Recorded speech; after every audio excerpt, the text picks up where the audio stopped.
Welcome to Sherlock Mondays, everyone. I am Edward G. Pettit of the Rosenbach Museum and Library in Philadelphia, Pennsylvania, and we're going on a biblio-venture through the stories of Sherlock Holmes. This is episode 6, The Red-Headed League, and joining me as co-host again is Curtis Armstrong. Hi, Curtis.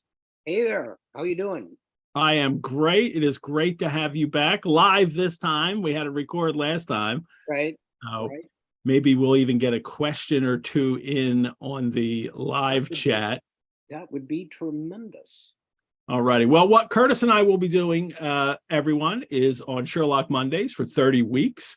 We deduce, decipher, dissect Arthur Conan Doyle's stories about the world's first consulting detective, Sherlock Holmes, and his able assistant, Dr. John Watson. It will be a kind of conversational annotation.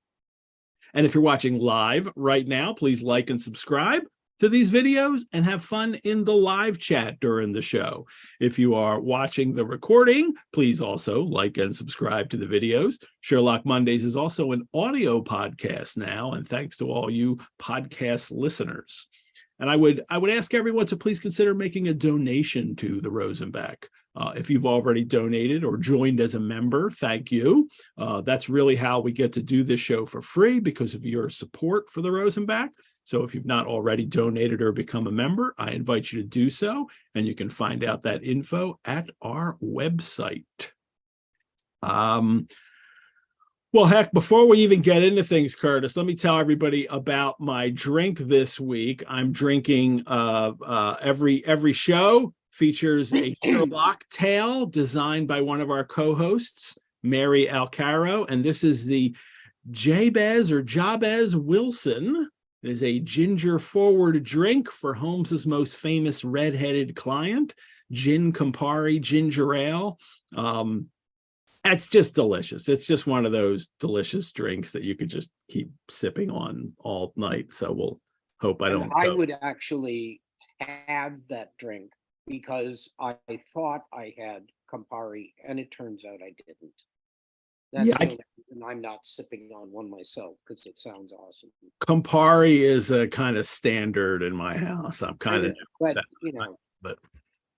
Well, everyone, you can find the recipe in the YouTube description for this episode, and I also send out the recipe via email every week for those who are registered for the show. And you could register for Sherlock Mondays at our homepage on rosenbach.org. Curtis, you don't know this. We also have a giveaway today. I'm going to do a trivia question at the mid-break, and the giveaway is going to be a copy of this Sherlock Holmes review from 2002, which features, as you know, a whole piece written by you that leads off the issue about your whole history and how you got started, and this great picture of you playing a violin, well, pretending to play a violin, I imagine, right? Yeah, dressed as Sherlock Holmes. We're going to give away a copy of this today at the mid-break, and I'll ask a trivia question, and the first person to answer it in the live chat will win this, and I will send it out to you. Well, we've also shared a PDF of a facsimile of the Red-Headed League as it was originally published in the August 1891 issue of the Strand Magazine. You can download that on the Rosenbach's Sherlock Mondays page.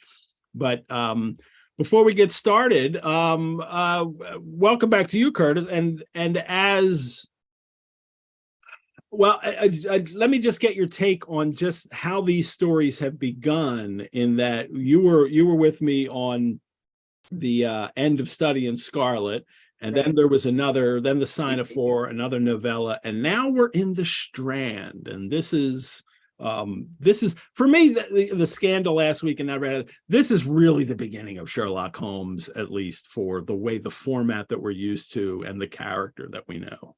Well, it certainly was then, because at the time, once they started appearing in the Strand, it became a monthly thing, and there was a sense of a continuation of the stories and the development of the characters. The Study in Scarlet was something that had been published in Beaton's Christmas Annual, and it was a one-off Christmas thing. And then, in a completely different magazine, you had Sign of Four, and now you're getting them every month. Yeah. And the beginning of the series concept.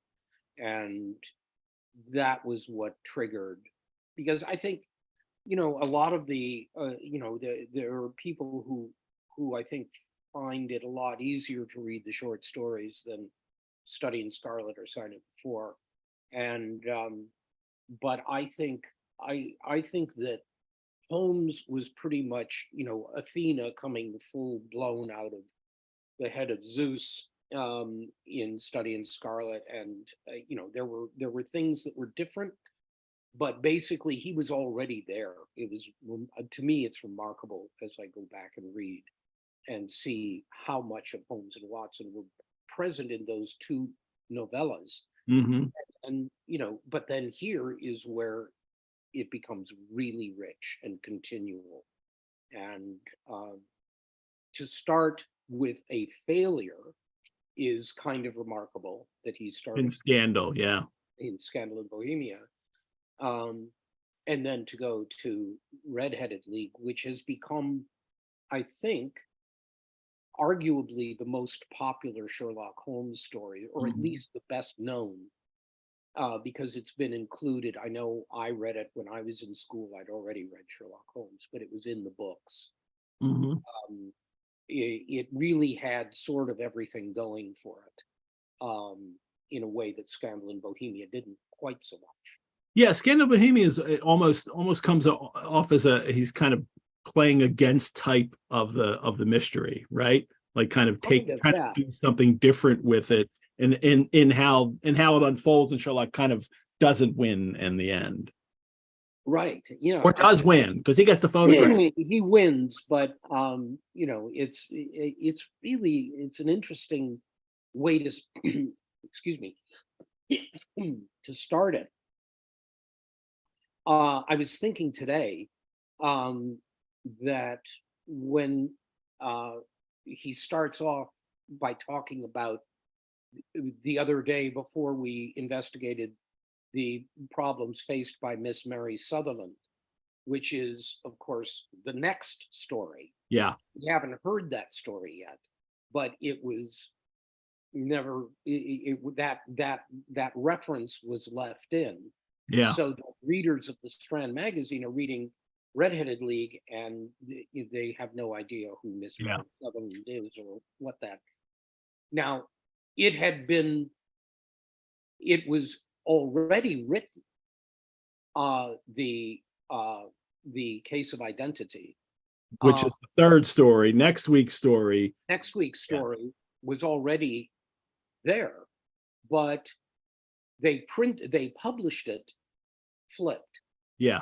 Red-Headed League and then Case of Identity. Yeah. And it struck me today for the first time, and I've read these stories so many times, and there are people who know better than I, there was some kind of publisher's decision that they would publish Red-Headed League second, because the first story, Scandal in Bohemia, deals with a woman, and there's something slightly romantic about it, as it is with Case of Identity.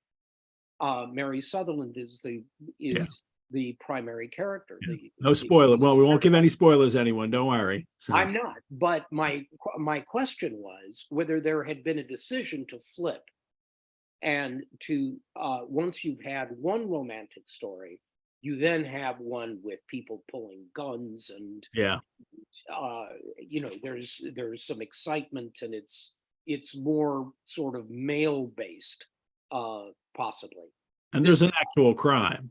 Like there's not really an actual crime. Yeah. Holmes tries to commit the only crime in Scandal in Bohemia. Exactly. Yes. But I don't know if that's the case, but it just occurred to me today. Yeah.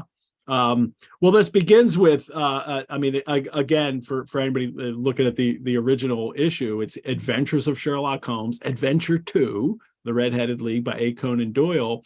And I like that idea that, and you mentioned too, this kind of, it's a continuing story, I think you said, but it's not the same story. So it's not that usual kind of serial. And we mentioned last week too, that this is something that Doyle thinks he kind of came up with. Now, I don't think that's the case. So there were other continuing characters and stories, but this is certainly the first one that was so popular and becomes the kind of one that everybody looks at as the first. Well, this one was like a popular television series is for us today. Yeah.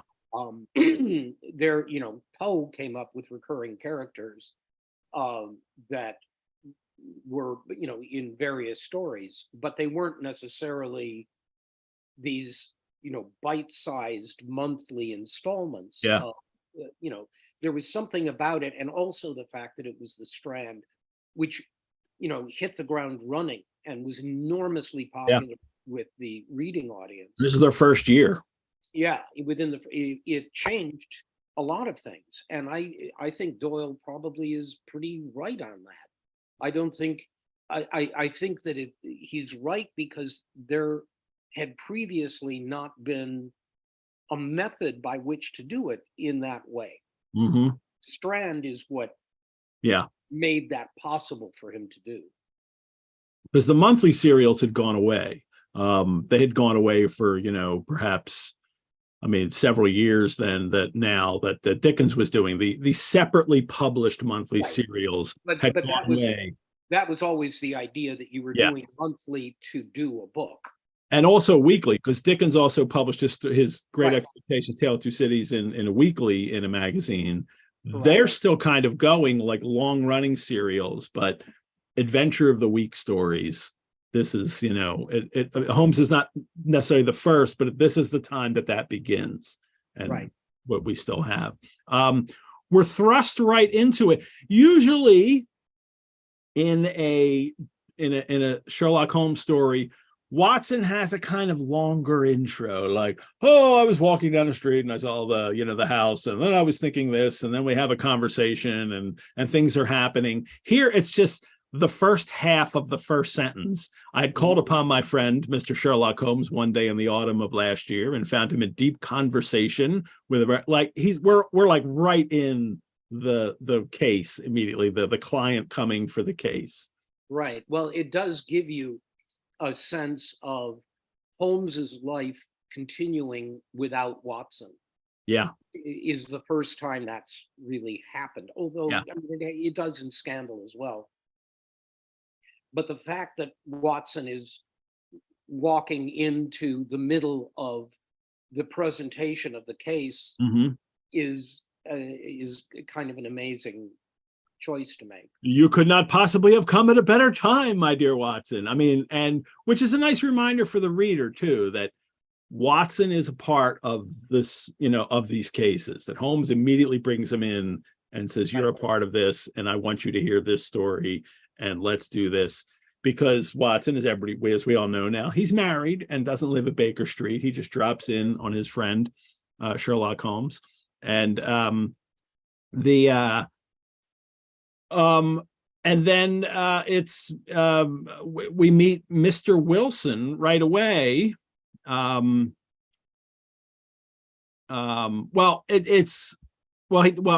yet, because Sherlock says it's Mr. Wilson, and you have to hear this, case, and then we get that mention of Mary Sutherland, just before we went into the very simple problem presented by Miss Mary Sutherland, and first readers are like, well, I guess that's just another one of these stories that we don't know anything about, but actually Doyle did mean it to refer to the story he had written first, which won't be published until next week in A Case of Identity.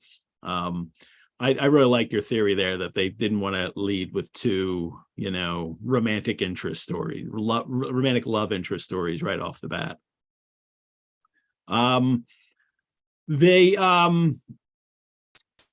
Watson, and then Holmes has these great comments about real life being stranger than fiction, which is something that he really wants to emphasize. and says that they have, argued about this, and they do in the beginning of Case of Identity. They have a discussion about this. Well, it's a funny thing, because that discussion between the two of them becomes slightly, it's almost like you can envision Jabez Wilson there sort of becoming slightly embarrassed. There's kind of a domestic spat going on between the two of them about their views about whether life is stranger than fiction. And there's a period where where Jabez Wilson is sort of out of the discussion entirely, and it's just Watson sort of snipping at each other. Yeah, I had to stop there and say, oh wait, actually first, before I got to Wilson, they have this little conversation with him in the room. And this is something that Holmes will continue with, not just we'll also get into the unusual aspect too, that Holmes always finds these unusual things, and they're what most interest him, and also lead him to actually being able to solve a case quickly. And that this is a unique case, he calls it. Then we get a description of Jabez Wilson, who has blazing red hair, he's a blazing redhead, and then we get the trick, something that Holmes loves to do with Watson or with the client as they come in. Beyond the obvious facts that he has at some time done manual labor, that he takes snuff, that he is a Freemason, that he has been in China, that he has done a considerable amount of writing lately, I can deduce nothing else. The whole Dr. Joseph Bell trick that Doyle loved as a student with Bell, and now it's been in every story. So, but in this case, we get this great, Wilson deflating him after Holmes explains how he knows all this. He says, I thought at first you had done something clever. I see that there was nothing in it after all. What a great, because Holmes loves the praise, and Watson knows it and will always praise him, and say, oh, that's magnificent that you were able to figure that out. But no, not Jabez Wilson. He just thinks it's like just some simple trick that it's not even a big deal. Omne notum pro magnifico. Yeah. So everything unknown passes for something splendid. So, which is what Holmes thinks that he needs to do now. So don't explain it, but that of course that's the whole interest in these mystery detective stories. I mean, it's what Poe came up with. Part of that formula. It's never the actual crime. It's never the solving of the crime, like the solution to the crime. It is how the detective came up with this and unraveled the clues. Well, Wilson explains his story that there was a advertisement. Do you have a text with you there? I do. Can I go get it? It's right. Go get it. Hold on.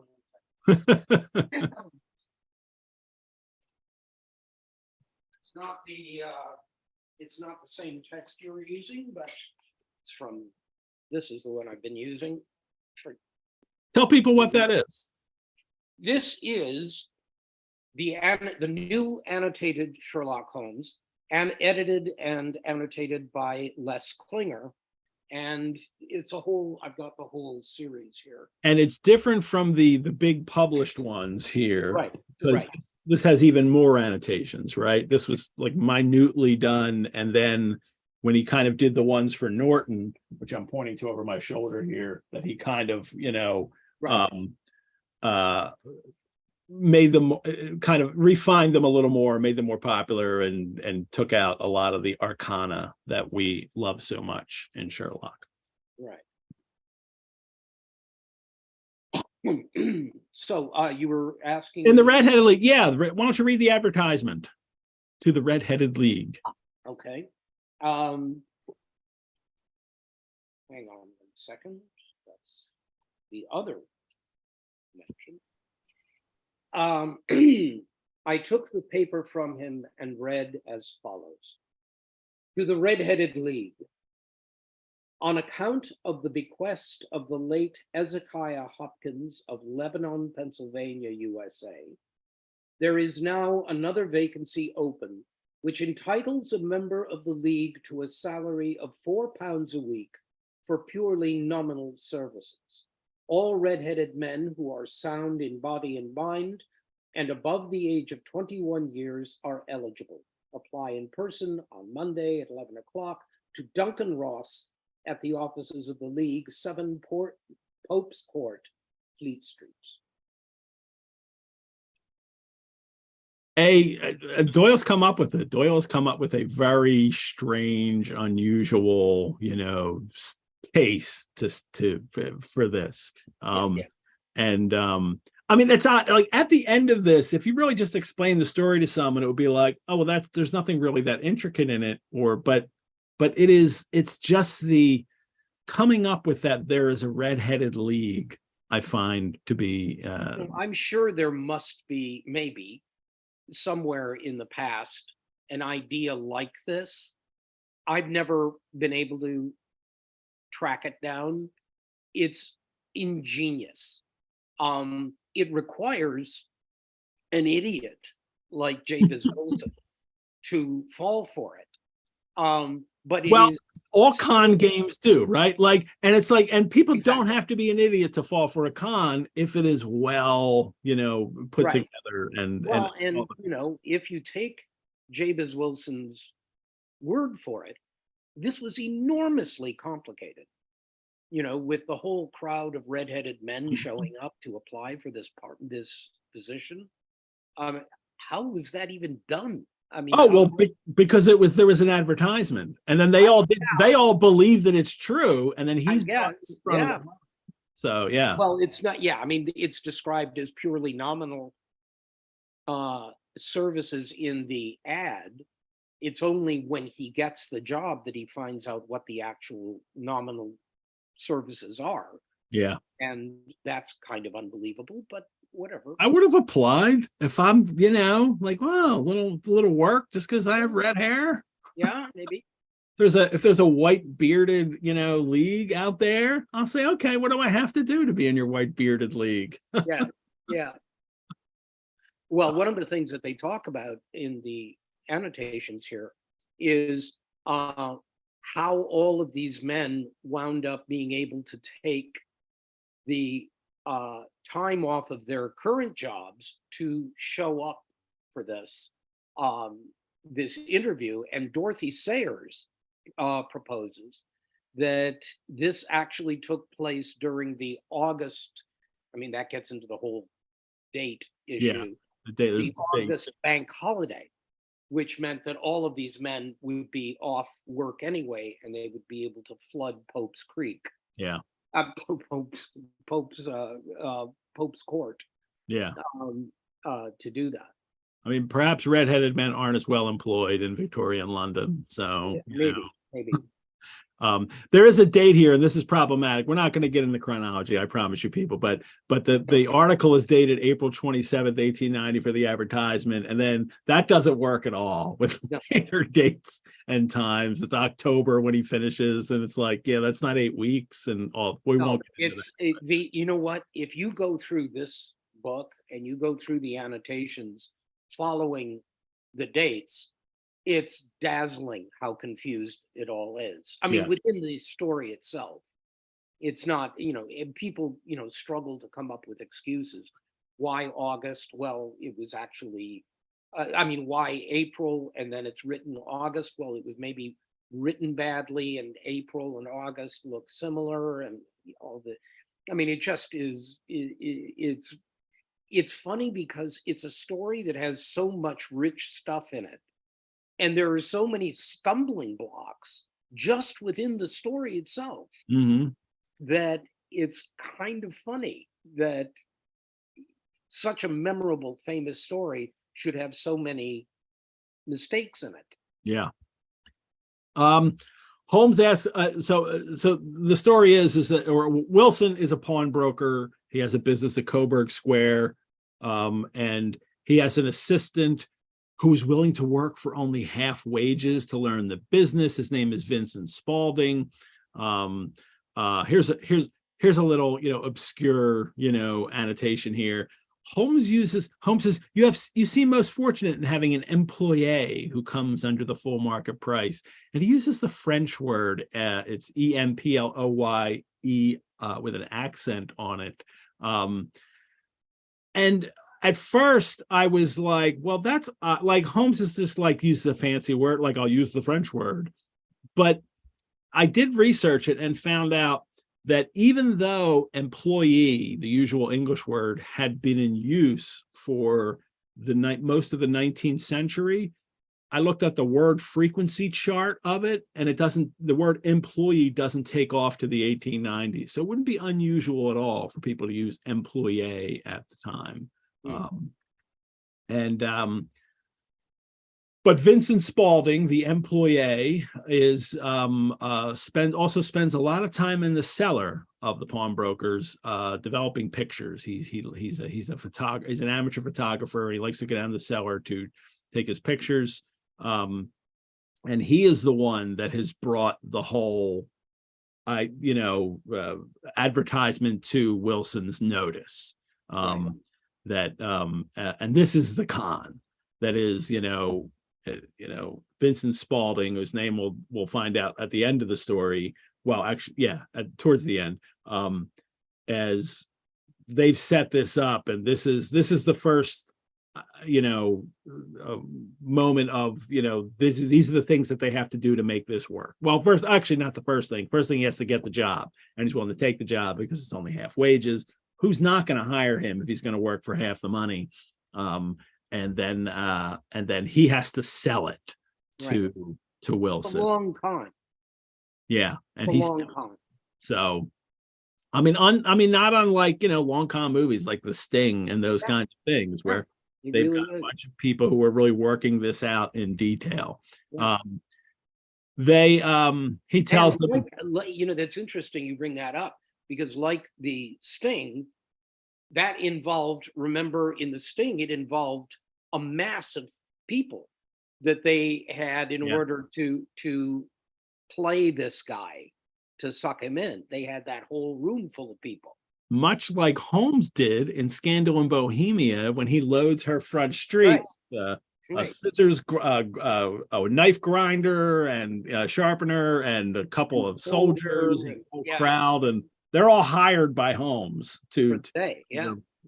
Because he's been bankrolled by the King of Bohemia, who left him all that money to use as expenses. The Spaulding really sells this to Wilson, and convinces him that, convinces him without seeming like he's trying to convince him. Like, of course, why wouldn't you go to something like this? If I had red hair, I would go immediately. And they do show up, and we have the great scene where the whole, where the Pope's court looked like a coster's orange barrow. So every shade of color they were: straw, lemon, orange, brick, Irish setter, liver, and clay. All the redheads show up, and they're all ready to get this job. I also need to mention this because I can't help but mention tobacco uses in the stories. The client, Jabez Wilson, he's telling the story, paused and refreshed his memory with a huge pinch of snuff. Snuff is becoming unusual as a form of taking tobacco, and it'll gradually just disappear over the next several decades. And often in fiction, it's a signifier for a foolish person by this time. Even in the 18th century, it's frequently a signifier of someone being foolish. Smart people smoke pipes. Foolish people take snuff. But that will change in Case of Identity. I just wanted to lay that out there because we have another snuff mentioned by Holmes himself in Case of Identity. Wilson goes for the job, and he gets the position. But not before a little doubt. Duncan Ross, who's the man at the office, even throws in a, oh, you're not married. He thinks for a moment that he's not going to get it. Yeah, I mean, that's Yeah, that's really selling the con, right? yeah, absolutely. That, if everything's too easy, you might doubt the con that's happening to you. But if there's doubt, well, of course it's true, because he even thought I wasn't going to get the job. So now Because this is for the propagation of the species in addition to their support. Yes. So it's very bad that you're not married. But he'll stretch a point in favor of a man with such a head of hair as yours. So he's got the reddest hair of them all. And he doesn't. He's probably just got ordinary red hair. But this is Watson describes it as fiery. Yes. So it's obviously, which I imagine what gives them the idea for it, as they're first trying to come up with this. The con men here, they realize, how are we going to get him out of there? I know that, and the red hair must be the clue for them because it is so red. Wilson has to copy out the Encyclopedia Britannica as a job for 4 hours a day. Some people may find that, excruciatingly dull. It would be a little interesting, actually. But actually copying out by hand is not an unusual way for people to self-educate themselves in the 19th century. There are accounts of people who copy out the entire works of Shakespeare or something like, or other books. And it's a way for people without access to education, as most of the population does not have any access to education. It's a way to kind of learn something. When you copy it out, you learn it much better than just reading it. But then 8 weeks passes away. Well, yes and no. I mean, I was just looking at this. Tom Sticks has written extensively on this story, and can I just quote this? Yes, go for it. This is the talking about this very subject about, he's gone 8 weeks and he was almost to the bees, right? And this is what Tom Sticks says. The pawnbroker says he copied 6,419,616 words in 8 weeks, working only 4 hours a day. That is at a rate of 33,435 words per hour, or 557,025 words per minute. That is manifestly impossible. Yeah, that's a lot. In 8 weeks.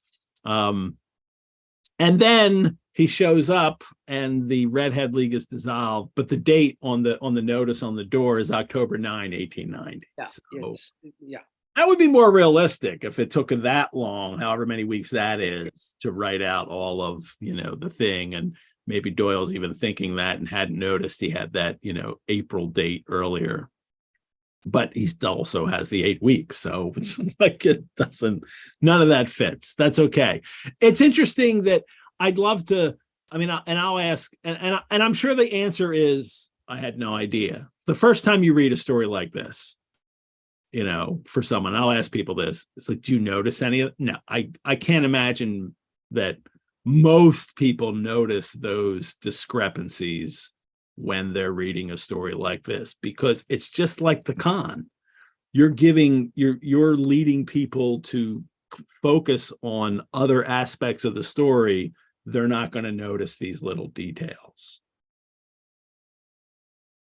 But we all do, because that's what Sherlockians do. Well, yeah. And then when he tells Holmes and Watson this, Watson says, until the comical side of the affair so completely overtopped every other consideration that we both burst into a roar of laughter. Right. They just burst into laughter right in front of the client at what has happened to him.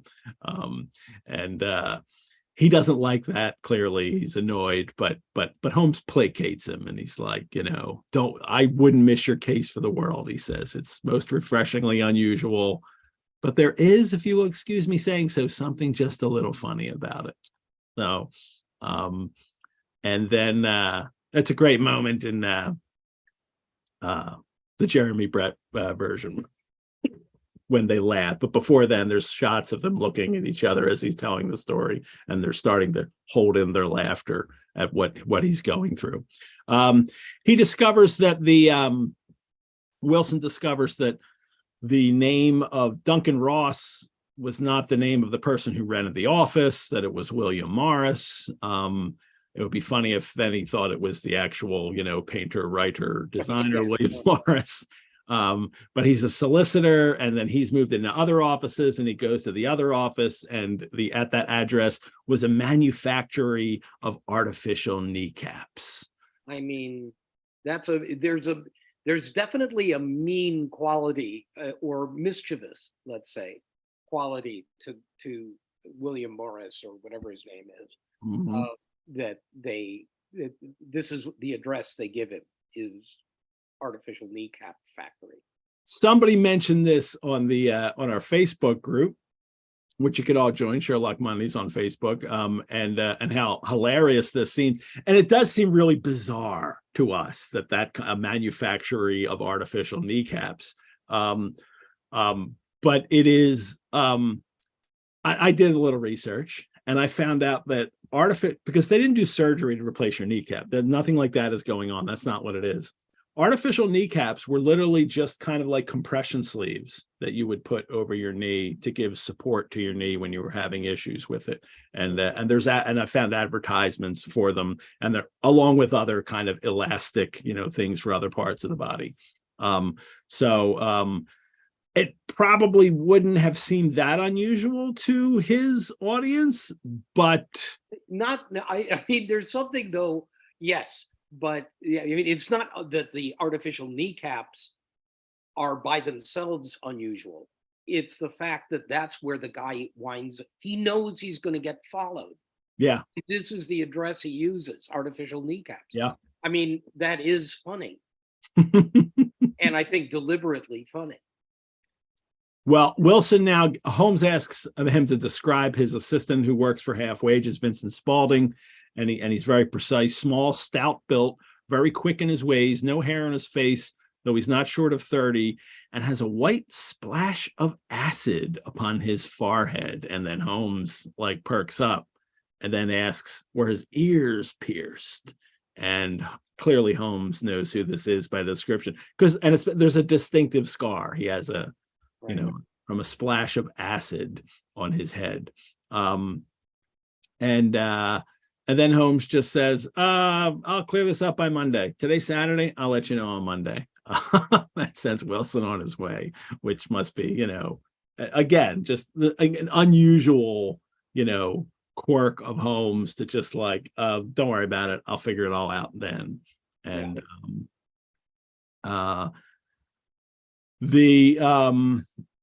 and then he tells Watson, and again, this is as a rule, said Holmes, the more bizarre a thing is. Do you have that line? Let's see. And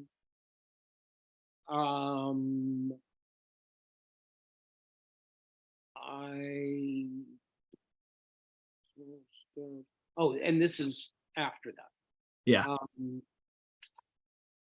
No, I'm sorry. As a rule, said Holmes, the more bizarre a thing is, the less mysterious it proves to be. It is your commonplace, featureless crimes which are really puzzling, just as the commonplace face is the most difficult to identify. Right. And another mantra of Holmes that goes through, all in studying Scarlet, he says, what is out of the common is usually a guide. He'll come back to this idea frequently. And this is the argument that they have in the next story about, unusual things are what happen in life, not, not necessarily fiction. You're more likely to encounter the Red-Headed League in real life than fiction, which then of course is the odd thing, is that this is fiction. Like, he's not proving anything because it is fiction that we're reading, and that's something that has come up. And then Holmes has the great one of the great phrases from the stories that has always, Watson asks what's he going to do, and he says, to smoke. It is quite a 3-pipe problem, and I beg that you won't speak to me for 50 minutes. And someone has said 3 pipes in 50 minutes is so abusive to your membranes that I have an answer to that. And to do that, I'm going to share the Sidney Paget illustration for this story. And here it is. Now, this is the Paget illustration. And then again, this is another kind of iconic pose of Holmes, pulling his knees up there and this pipe in his mouth. The pipe that he has illustrated here looks very much like a small clay pipe. Yes, clay pipes are almost always small. They have small bowls on them. And he will mention in the next story, I think, about his oily clay pipe that he's smoking in Case of Identity. But in this story, he doesn't say the kind of pipe that it is. But if you look at that pipe, that's a small bowl. And it's the truth. I have clay pipes. Their bowls are frequently really small. I'm going to smoke I could, if I just constantly puffed on a clay pipe, it's out in 15, 20 minutes, like tops. 20 minutes tops would be that, So if you're really vigorously smoking, you can go through 3 bowls. The real problem is you can't refill the pipe. It's too hot. After he finishes, he would need to let the pipe cool down and then fill the pipe. This is how I'm a Sherlockian, Curtis. This is the details that I go into. I was a pipe smoker for many, many, many years, and I also had clay pipes. And clay pipes at the time were very cheap. Yeah. Disposable, basically. Yep. So he may have had 3 different pipes. Yeah.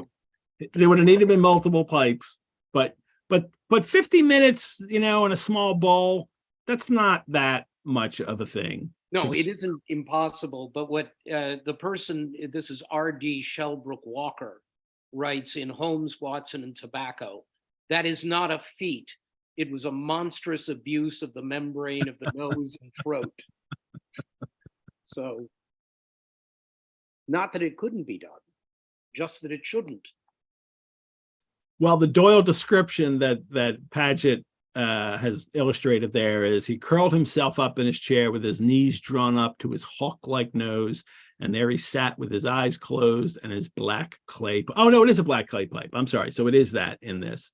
His black clay pipe thrusting out like the bill of some strange bird. So Paget takes him at his word. He draws us exactly, and he also draws, a smallish clay pipe there. And then suddenly he springs out of his chair and he says, Sarasate plays at St. James Hall this afternoon. Let's go. Let's go to a concert. And what has happened here is he's figured it out, right? Like, this is the way Holmes figures it out. He concentrates. Smoking helps him concentrate. It really does. And then he's basically put the thing together. And now they're going to a concert. Well, luckily it will be introspective German music. That's the kind of music that he likes. Is that true? I need to ask him, is it like, does that sound at all strange? I wonder. Well, that's another thing that's brought up here, is the question of whether it's the Italian or French, is that it depends. It's like he loved the what are the ones that the leaders that Watson would play, that he would play for Watson, in Study in Scarlet, could be described as introspective. But in a lot of cases, Italian or French might be even more so. It just depends on the type of music that you're playing. And I think in Holmes's case, he's just talking. I think. Let me take this moment, everyone, to have a little break here, and we'll do our trivia question as well, and let you know that that the Rosenbach hosts a variety of on-site and online programs and courses, and always welcomes questions from our audience about how to use our collections. Our holdings are always accessible to researchers who make a free appointment to visit our reading room. The Rosenbach's community reaches all around the globe, brought together by our love for history, rare books, manuscripts, and the arts. I hope you will consider supporting the Rosenbach and Sherlock Mondays by donation, which you can do at our website, or by becoming a member. Membership gives you free museum admission, discounts on programs and courses, exclusive invitations to member-only events, and early access, early registration for programs and courses that go on as well. You can learn more about all of this on our website. A reminder that the Rosenbach membership also makes a great gift. And thank you to everyone who has donated and joined in the last few weeks since the show has been on air. And if you haven't, please join us. You can also join us on our Facebook group page, Sherlock Mondays, for lots more Sherlockian info, news, links, conversation, and fun. I'm constantly posting there myself, as well as other people with questions and observations for the stories. And there's also an audio podcast version of this show. Look for the Rosenbach podcast, Sherlock Mondays, wherever you get your podcasts. And the audio podcasts drop 1 week after the video ones. So this episode will drop 1 week later as the audio. And it's the same show. We just pull the audio. The only difference is you don't get to watch me smoke and drink during the whole show. You can always write to me at epettit@rosenbach.org. I love to hear from our audience, and I've heard from so many of you. Thank you all for writing. And let's do this trivia question. I put on the deer stalker for the trivia. And we are going to give away this copy of the Sherlock Holmes Review of 2022, featuring a lead story about Curtis Armstrong's Sherlockian birth. There we go. And there he is pretending to play a little violin, how he got into an actor's search for Sherlock Holmes. So it's quite good too. It's well written, Curtis. Thank you. The Sherlock Holmes Review is published by Gasogene Books. They have resurrected this yearly publication edited by Steve Doyle. The Sherlock Holmes Review had a 10-year run from 1986 to 1996 as a quarterly journal, and now it's come back as an annual review. And this is, I think, the second one. There was a 2021, and now this is the 2022. Gasogene Books is an imprint of Wessex Press. And if you don't win this copy tonight, you can buy your own copy of the Sherlock Holmes Review at their website. So, and thank you so much to Gasogene Books for making this available as a prize.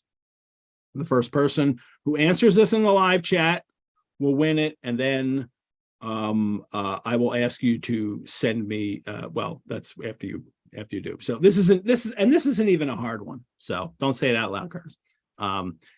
In Scandal in if you watched our last episode, you might remember this. In the Scandal in Bohemia story, what was the name of Holmes's landlady at 221B Baker Street? It's almost a trick question, but it's not a trick question. In Scandal in Bohemia, what was the name of Holmes's landlady at 221B Baker Street? He says that the landlady's gonna bring in a tray of, I think, tea or food or sandwiches or something. And there it is. The answer is Mrs. Turner. And it is Gretchen SS there, I see in the chat. I think I know who that is. Gretchen, send me an email at Pettit, Epettit at rosenbach.org, and with your home mailing address, and I'll send this copy to you. We went through this last week, Curtis, how the he calls her Mrs. Turner, not Mrs. Hudson, even though she's Mrs. Hudson, in another story. Right. And and forever Mrs. Hudson. Yet I shared a picture because the Empty House manuscript, written 12 years later, she's Mrs. Hudson all through the story. And then towards the end of the story in the manuscript, he wrote Mrs. Turner and crossed it out and wrote Hudson. So Doyle must have known, and Mrs. Turner was a landlady for him or a maid or something like. And so 12 years later, he makes the same mistake, which is really weird. So that is really strange. There we go. Okay. Happy to give away a copy of this for today on today's show. Holmes and Watson, they go out and he says, we traveled by the underground. I think this is the only time in the canon where they actually say they're traveling by the underground. We usually associate Holmes as getting on getting in a hansom cab, right? And that's how he travels around London always. But the underground, it actually opened in the 1860s. By this time, by the end of the century, it's carrying over 100 million people a year. So I don't know how many millions it's carrying around 1890-ish, but it's a lot. So it's not like an unusual thing for Doyle's audience. But this is the only time that we're specifically told that they take the other times they may have said like, oh, we took a train, and like maybe they were, I don't know. But this is the only time he says they're taking the underground. And they take it to Saxe-Coburg Square, which oddly enough doesn't exist. Doyle usually likes to situate these stories in real places in London, but he's made up this square. Of course, that's Prince Albert's, where he's from Saxe-Coburg. I can't remember his entire title, but that's where the name would have come from. Prince Albert's been long dead by this point, but Prince Albert never died for Queen Victoria. He's always. Well, not only that, but it would be the second mention of Albert in this story, because Jabez Wilson is wearing a heavy, massy Albert chain in his waistcoat. Thank you. I did not catch that. Named for Prince Albert. Name for Prince Albert. There we go. Well, they go there, and first Holmes stops at the pawnbroker's, and then he thumps vigorously upon the pavement with his stick 2 or 3 times. So this is just a you don't know till the end of the story, but at the reason, that Holmes has figured it out. He's figured out that they're tunneling, and he just wants to check that. And then he wants to get a look at the assistant, and it's a bright looking, clean shaven young fellow. And Holmes just asks for directions. And then he tells Watson, he is, in my judgment, the 4th smartest man in London. And for daring, I am sure he has not a claim to be 3rd. I have known something of him before. I love those rankings that Holmes has. Doyle uses this more than once in his stories. But the 4th smartest man, of course, makes you think, oh, who are the other 3? And I guess it's got to be Holmes, Mycroft, and Moriarty, but we don't know any of that yet about Mycroft. No, he doesn't say on the other side of the law. Yeah, okay. It could be exactly that. Would he think he's the smartest man in London, do you think? Would he think he is? Yeah. No, I think he would think Mycroft was. Yeah. Okay. We'll meet Mycroft later, everyone. So, but he's tangled with him before, so he knows who he is, with the white splash of, scar of acid on his head, and he had pierced ears. And then Watson asks that you wanted to see him. And Holmes says, oh, not him. And what then? The knees of his trousers is what he wanted to see. Yeah. And we'll see a Paget picture of, I'll just show that in a minute because I want to look at two pictures in a minute. So we'll go on here. Well, they take a little walk around the square.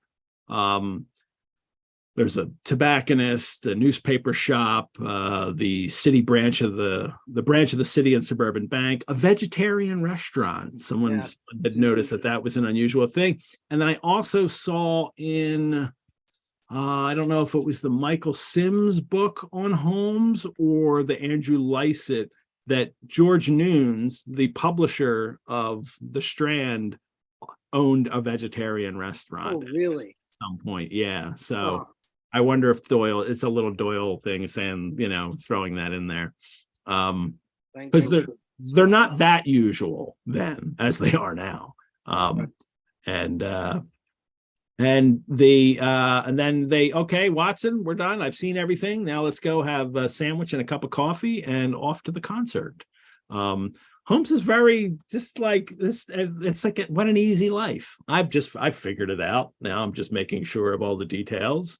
Now I'll just go to the concert and this becomes an important part of his character then Watson talks about, that Holmes is an enthusiastic musician, a very capable performer, also a composer. Holmes is, and only time I think that we have a mention of that.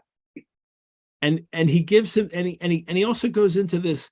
Holmes is sitting listening to the concert. And we'll look at that illustration in a minute. Well, actually, we'll look at the illustration first. And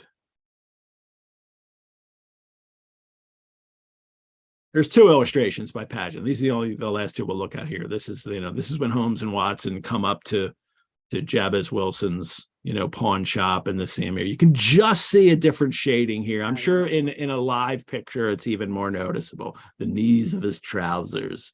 So, and perhaps he needed some artificial kneecaps to put underneath his pants here to help his knees after all this work.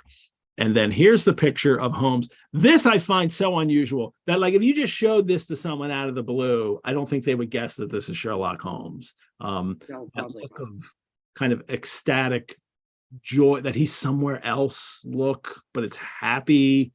I guess his hand is on his knee. Look at, maybe he's tapping out a tune there. Very relaxed. Watson says it's the poetic and he describes it as the poetic and contemplative mood which occasionally predominated in him. And he says all afternoon he sat in the stalls, wrapped in the most perfect happiness, gently waving his long, thin fingers in time to the music, while his gently smiling face and languid, dreamy eyes were as unlike those of Holmes the sleuth hound, Holmes the relentless, keen-witted, ready-handed criminal agent, as it was possible to conceive. Continue with that. In his singular character, the dual nature alternately asserted itself, and his extreme exactness and astuteness represented, as I have often thought, the reaction against the poetic and contemplative mood which occasionally predominated in him. And then and then that last, that the swing of his nature took him from extreme languor to devouring energy. And this whole dual nature of Holmes is, for the first time in these stories, Watson doesn't bring up drugs.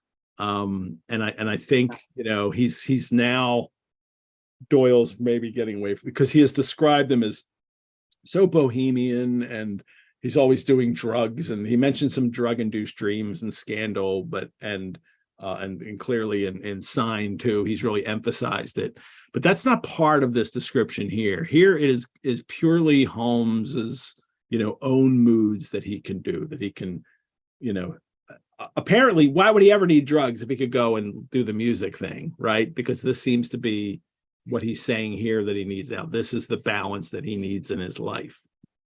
Well, I think even in Scandal in Bohemia, there is the way that he describes Holmes as he got to know him was the music, but as well as the music, those moments where he seemed so unaware and dreamy that it was almost as if he was addicted to some kind of drug. And that was before Watson realized he was addicted to drug. But I think what we were just reading, it's remarkable to me and really interesting that he takes as long as he does. It's a long paragraph describing just Holmes's, using music to describe Holmes's character. It almost stops the story. This moment of the two of them at the concert, that then it becomes about Holmes, and I really think it's quite wonderful that he does that. He takes the time to do it. He could have cut all of that and gone straight to the next thing, but he doesn't. Yeah, Doyle's always concerned with the details of it and the characters and who they are and the spelling. And it's the same with settings too and descriptions. That he takes his time and describes this. And part of it is, this is a fiction writer does this then. As opposed to now that it might not happen now, but it's the care that he takes not only to paint his world and to create his world for us, but also to create the characters for us, which too often people say like, oh, they're just cardboard cutouts. They're not when you really read the stories and go through them all, but the care that he's taken to describe the kind of interior life and the things that go on in Holmes's mind. But you also have to realize it's irresistible for us to think in terms of this being the fourth story. 2 novellas and 1 short story before this. He was introducing Holmes to an entirely new audience at this point. There is no guarantee that anyone who had read Study in Scarlet would be reading these stories in the Strand. It had been several years before, a different magazine and all of that. He has to start over again with both of his main characters, and he does it in those long introductions that you were referring to, that he usually indulges in, where that's where you start to get a new idea about who these people are. And he does it here in the middle of the adventure.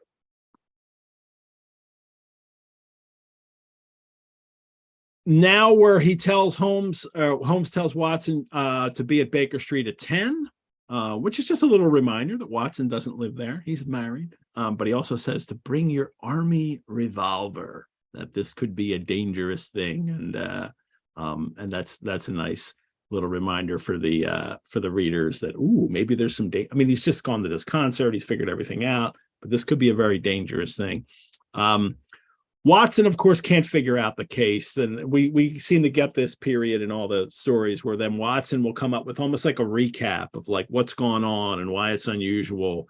But to me, the whole business was still confused and grotesque. Watson can never figure it out. As the reader, and especially the first time reader at this point in the story, will be like, I have no idea what's going on at this moment. Why is this dangerous? What's going on? It would take most. I also like another line, which is to me really funny, again, intentionally. Bring your revolver, he says, waves his hand, turns on his heel, disappears into the crowd. Watson then says, new paragraph, I trust that I am not more dense than my neighbors. I was always oppressed with a sense of my own stupidity in my dealings with Sherlock Holmes. I mean, there you have it for, the rest of the series. And funny line. He can't. Yeah, it is. Thank you for pointing it out. He can't figure it out. So, but Holmes, it took him 3 pipes, and he had it figured out. So, Someone asked, well, I wondered if I would get through 3 pipes a day. No, I get through 1 pipe a show. It's too much talking. I can't just smoke. So, and I have all big, bold pipes. So it would be, boy, 3 pipes in 50 minutes, that would kill me. Even me.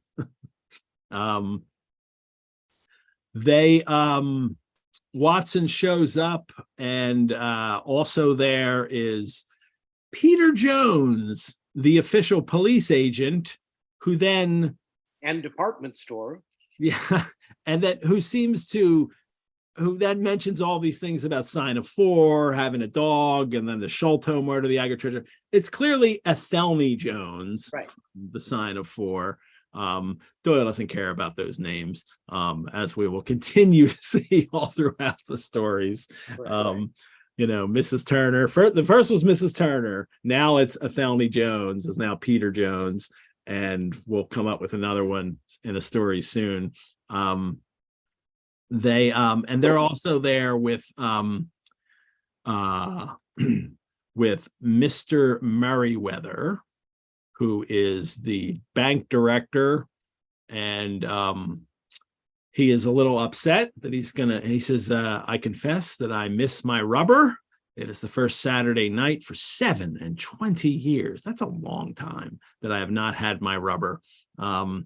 For those who are confused about what that means, a rubber is, he's talking about whist, probably. It's probably a game of whist. Right.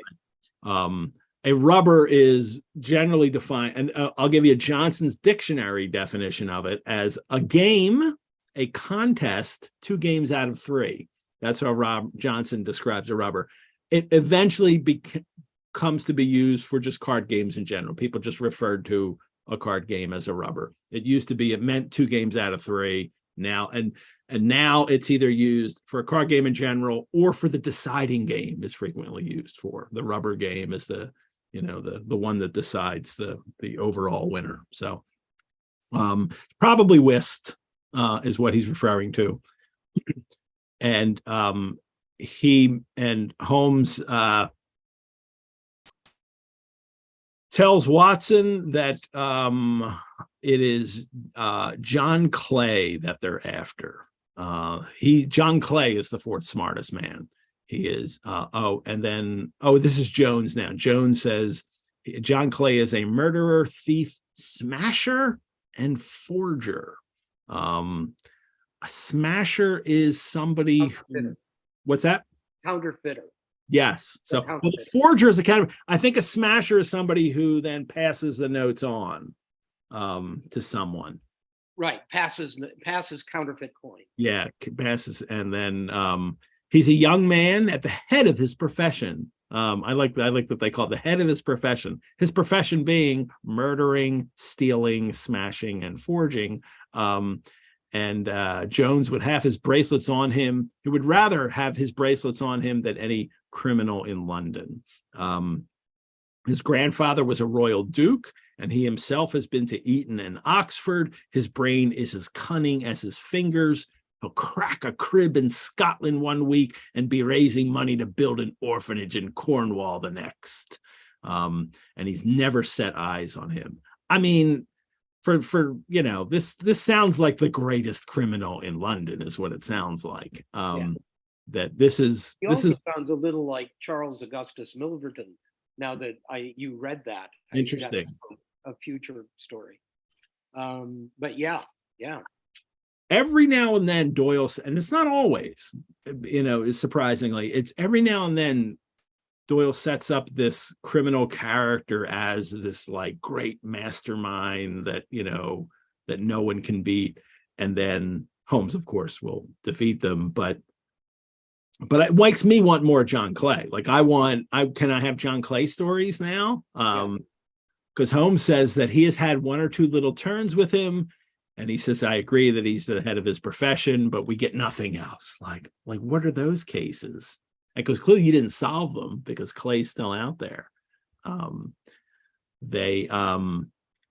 what is he after?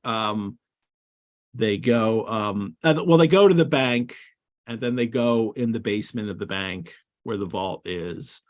and then they all find out. And then Meriwether tells us that it is the French gold that they have to strengthen our resources, and borrowed for that purpose 30,000 Napoleons from the Bank of France. So really England, really English banks, that's what you need to do. I can imagine the real rah Brits there would be like, what? We're using French money to back up ours. But that's what Clay is after. And he's found out they've never unpacked it. Yes. That it's all just there. It's just there in case they need it. And Holmes has brought a pack of cards while they're waiting there, but they don't have light, so they can't use them. And he tells Watson that when the criminals come in, he says, Watson, if they fire, Watson, have no compunction about shooting them down. So Holmes knows this is dangerous and you need to be ruthless to deal with them. And that's not like if they fire, right? Is that what he says? If they fire, at least it's not like with Tonga and Sign of Four. He's just like, if you just see him with the tube, shoot him. Right. At least he'll give these guys a chance if they fire. And they're tunneling in. They're tunneling in from under the pawn shop into the bank vault. And that's what Holmes was able to figure out right off the bat. Somebody sent me an email. Adam sent me an email, and he says, hi, Ed, the trope of tunneling into a bank vault from a neighboring property is now an old, used, and overused movie plot point. Did Doyle originate it in the Red-Headed League, or was it already a known thing? And Holmes sleuthing about the Red-Headed League, the pawn shop, and Clay was the original part. Thanks, Adam. I don't know if you have an answer for this, Curtis. I don't know of any other fictional cases where tunneling is done to commit a crime before Doyle, but just the idea of tunneling under defenses is not an unusual thing, and that's usually what it is. It's you tunnel under a wall, or in Dumas' Count of Monte Cristo, he has to tunnel his way out of the prison. And that kind of thing is usual. But I think Adam is onto something here. The very fact of tunneling into a bank vault, I mean, maybe someone can come up with something. I would love to hear it. Well, I do know sort of a flip thing here. I was living in London in the early 70s. Oh. I had at one time for many years, I had a clipping from a newspaper, which I looked for before we came on tonight. It's long gone. But it was from the Evening Standard, I think. And it was a story which was referred to in the press as the Red-Headed League bank robbery.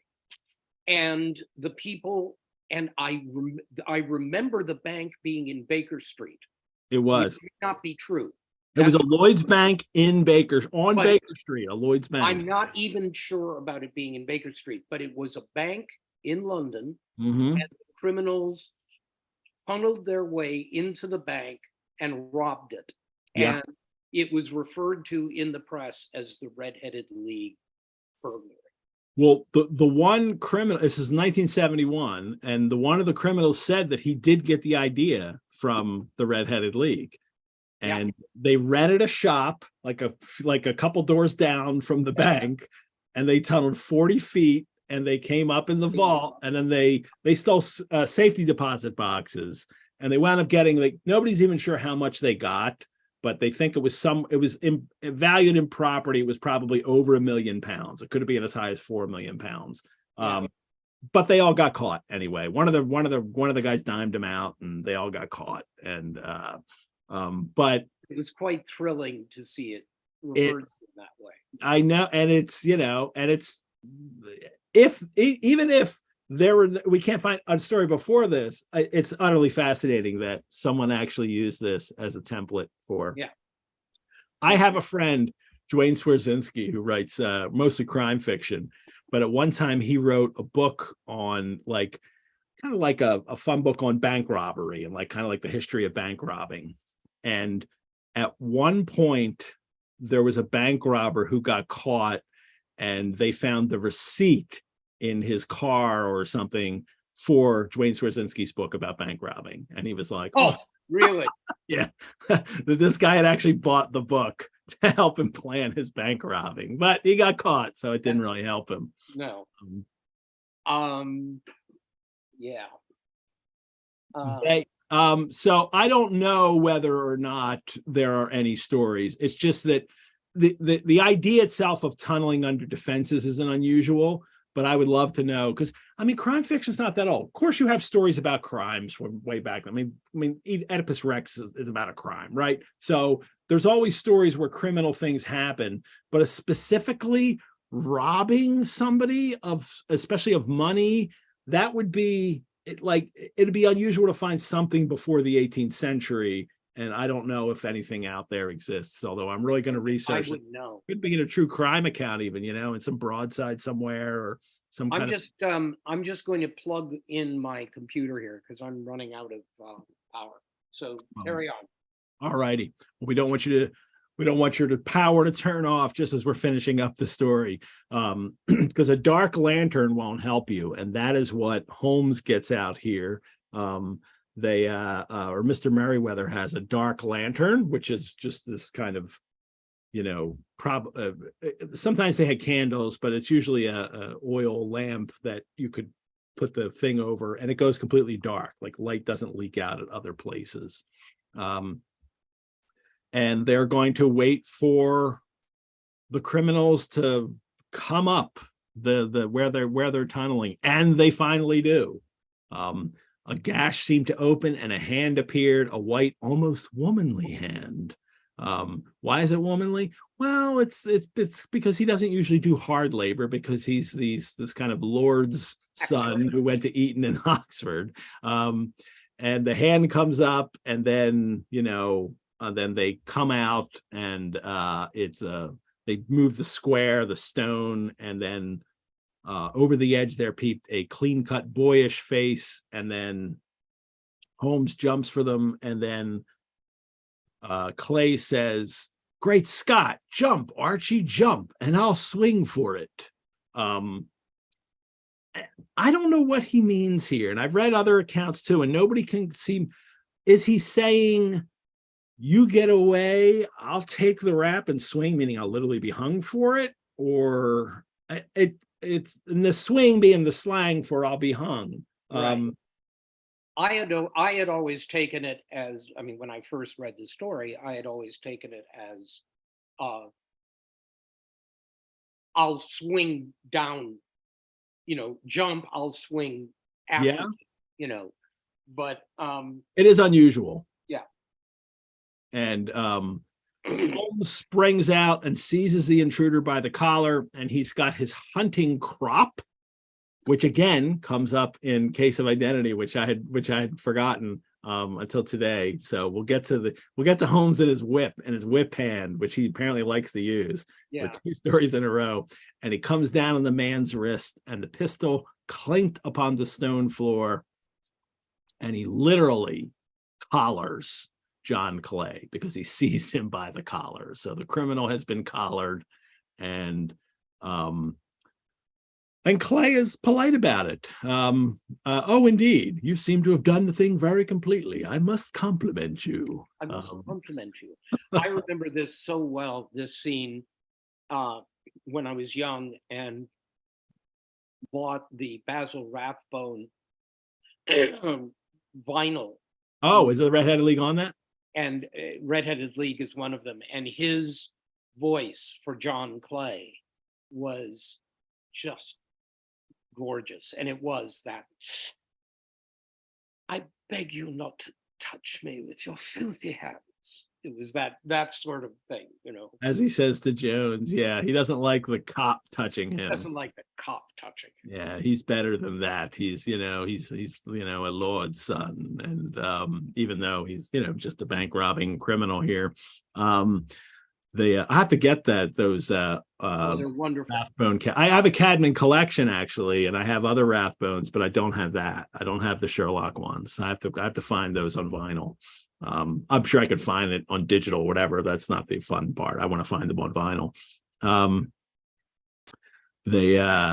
And for anyone, if for the winner, Gretchen, who won the Sherlock Holmes review, Curtis talks about these recordings in this article he's written for it. So I encourage anyone else to buy that Sherlock Holmes review 2022 to read about you playing those records and doing a recording of them. I'll let people figure out what that is by reading the story, because it's a great story from your childhood Sherlock Holmes adventures. They catch so they caught Clay, and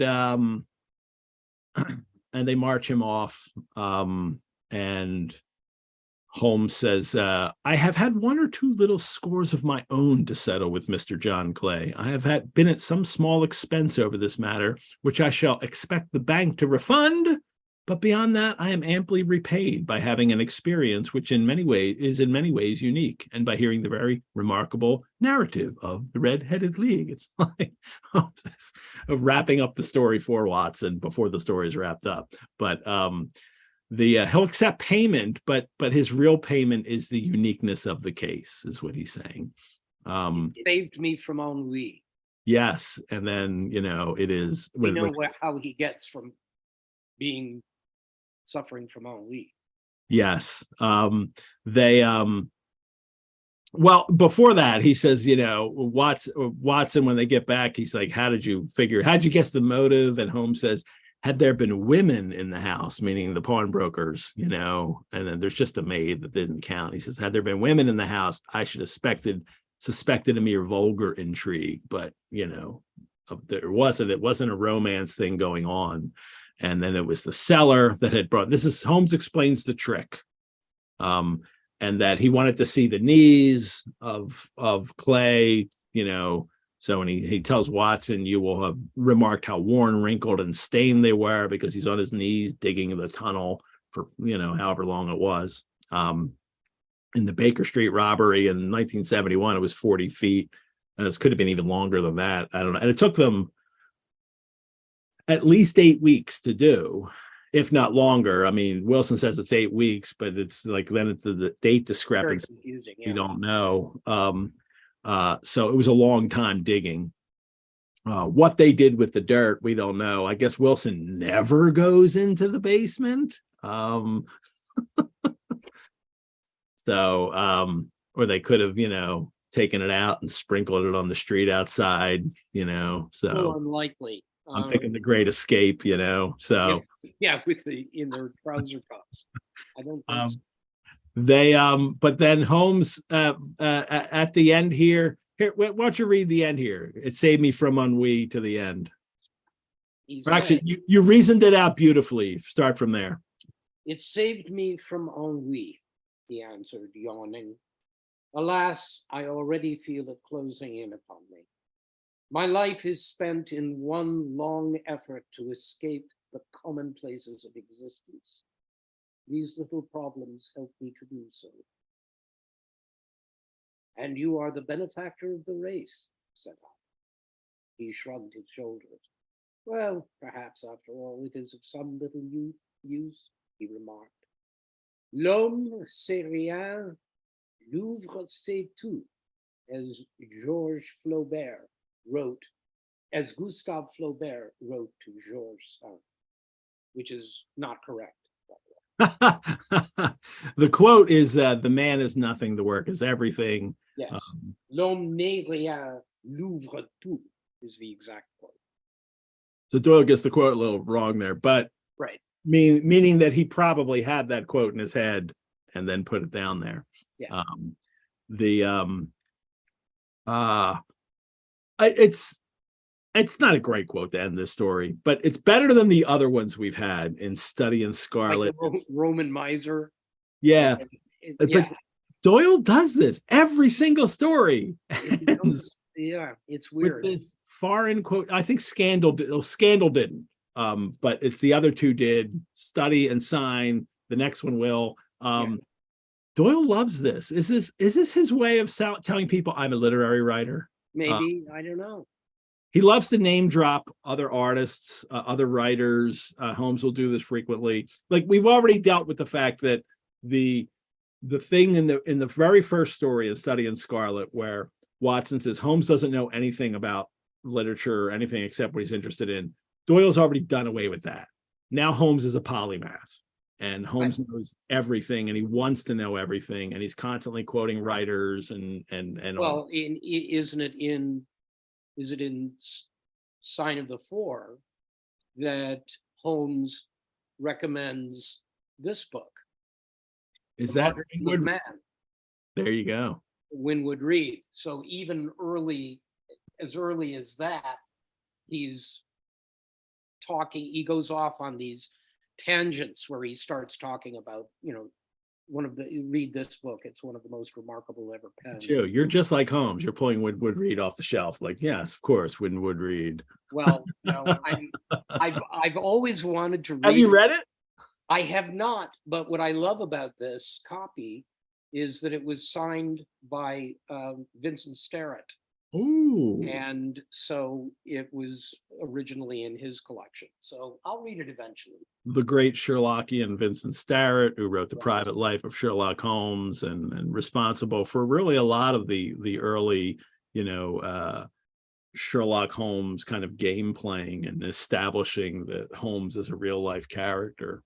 Yeah. We'll have Ray Betzner on a future episode as a special guest. He'll be our guest in November to talk about the Baker Street Irregulars. And he also knows a lot about Vincent Starrett, just a little bit about him. Just a little bit about him. Ray's an expert on Starrett, and I'm sure that I'll get that out of him too. So, well, we've done it. We did it. And we did it in 90 minutes. I don't know how that happened. I guess I talked less this time. Well, Curtis, thank you so much for joining us. You won't be back until episode 12, The Adventure of the Engineer's Thumb. Engineer's Thumb, right. Yes, okay. That's when we have you back again. But thank you for taking the time to talk about this story today. I really enjoy doing this. It's a lot of fun. Great. All righty. Well, everyone, coming up next week, Mary Alcaro joins us for A Case of Identity, and we'll find out who Miss Mary Sutherland is, and her romance with Hosmer Angel and his dark tinted glasses. Oh dear. But Mary Sutherland has nothing to worry about. Watson's already married, so he's not going to be, eyeing her too. Sherlockians, thanks for joining us for episode 6 of Sherlock Mondays. I want to thank our chat, Mrs. Hudson today, Brianna, for managing the live chat links. Thanks to the sponsor of Sherlock Mondays, Lisa Washington. We couldn't do these shows without the generous support of our patrons. You can support the Rosenbach through donation. Your support helps us create more programs like this and also care for our collections. You could also become a member. Membership gives you early access and discounts to programs and courses. You can find out more at our website, rosenbach.org. And let me remind you to subscribe to this channel you're watching it on and like these videos. And if you're listening to the podcast, leave us a review. Thanks, Curtis. Thanks very much. See you next time. Everyone, I am Edward G. Pettit of the Rosenbach Museum and Library, where the game is a book. Thank you.